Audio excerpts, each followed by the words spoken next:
automatically separated yourself from acquiring it of living. Just by your words. So it starts first with how you look at it. That is why we have to understand that it is why we are created. It is our birthright. So when it is part of who you are, it is your identity. Then you're gonna understand it cannot change you. Your identity cannot change. Your identity is you. It cannot change you.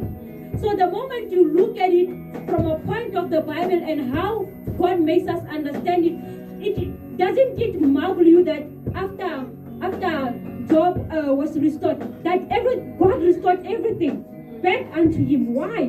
Why was it important? Why didn't just God heal him and leave him like? I mean, he has tasted the riches. Why does he have to bring them back to him? Because it is part of you. It is who you are. It is your identity. It is your birthright. It is not wrong. It is not sinful. The only time it becomes wrong is when you use it in the wrong way. It is when you have a wrong mindset towards it. It is when you do it.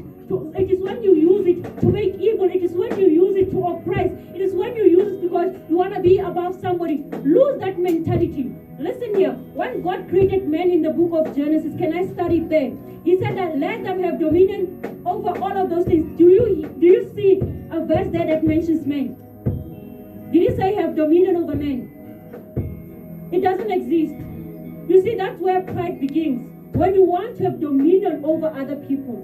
When you want somebody to be your subordinate, when you want to be over other people, that's where it begins, because then you are tampering with God's order. It was never meant to be like that. When you read in the book of Revelation, it tells that the kings will come to do what? To bring into the house of God. Do you hear it speaking of servants? Do you hear it? Because everybody will be a king. Everybody will be having dominion over whatever sector or area that God will have assigned unto them. You were created, born and made to be king. So when you change your mindset from looking at yourself as king, but looking at us as kings, then you begin to understand where you should rule. You begin to understand your area of rulership. Then you're going to focus on the resources that God has given you to rule over them. It is very important, and I'm glad and thankful that in this house, we are always speaking about angels. We are always speaking of certain things with God. Why? Because you need angels. That hedge of fire might have been an angel. That hedge of fire that keeps guard. So you need it. That is why it is always spoken about knowing angels, seeing angels, because before God does something, He will bring a reinforcement. He's not going to give you things and He does not give you protection. Because He knows then what is the work of the enemy. It is to kill, to destroy, to steal. He's going to steal, He's going to destroy, because you want a protection. So when we are coming into our identity, our birthright, realizing who we are, awakening up to who we are, we have to understand that we don't only walk here, but we walk like this. We walk like this. We walk like that. That is why Jesus is saying, you are seated with me. You are seated. But you're like, but I'm walking here. But He says, but you are seated with me. Why? Because you are like here and there. It's like a dual citizenship kind of thing. It's like that. So when we come to give unto God, we come with an understanding that although money is not a natural resource, but we can say notes are because it's paper, it's cheap. We are saying God restore us. We are saying God restore us. Awaken us, enlighten us. Show us the path in which we should go. Show us the resources you have aligned to me as a person, as an individual. Which resources, which area am I supposed to be working on? Because that one which you are supposed to be working on, you are supposed to be governing on, everything that you need for it is already in you. You will not struggle there. You will do it like it is like breathing. Amen. So let us come into who we are. Let us come into who we are with all things. And let us do it the right way also. Let us do it in the right way.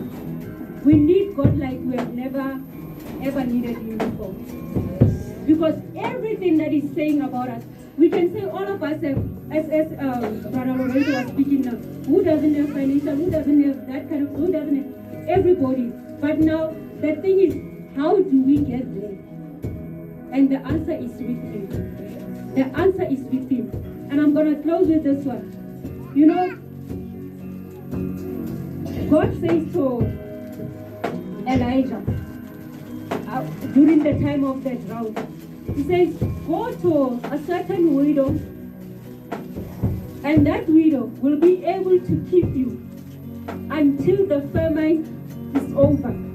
When he gets there, what does he find? He finds a widow who is busy gathering sticks to prepare a last meal. He's saying, after this meal that I'm going to prepare, we're going to eat and we're going to wait for death. Because it is the last meal. It is the last one. This is our last meal.